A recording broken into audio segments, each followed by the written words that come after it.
The promise of the Trump administration was that we're going to take out the bad ones first, the gang members and the really scary people who are killing Americans all over the place. That's not what they're doing right now. And they have been locking people up for writing op-eds. If you come from a good faith place of immigration skepticism, which I think, you should question that. If that's where you're coming from, maybe think about, why is it that less than 100 days into this administration, they're locking up people for writing op-eds? Like, surely there just must be some immigrants out there who have actually committed violent crimes left. I mean, there must be. Why aren't they spending effort going after those people? Well, maybe it's because that's not actually the agenda. This is counterterrorism czar Sebastian Gorka, a literal administration official, floating the idea that publicly saying Kilmar Abrego Garcia is being wrongfully detained in El Salvador is tantamount to aiding and abetting terrorism. There's one line that divides us. Do you love America or do you hate America? It's really quite that simple. And we have people who love America, like the president, like his cabinet, like the directors of his agencies, who want to protect Americans.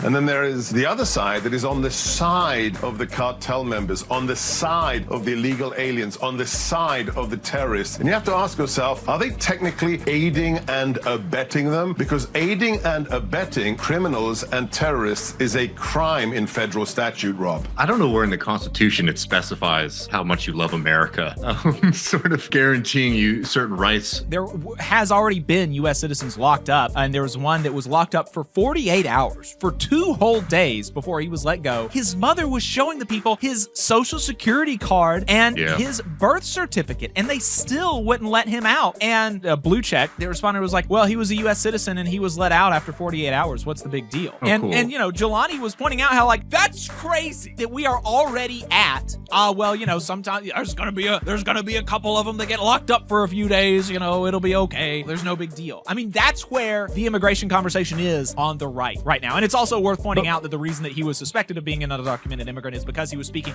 a Mayan language, a language that has existed on this continent since before Columbus got here. I mean, just the irony and horribleness of that shouldn't be lost on folks.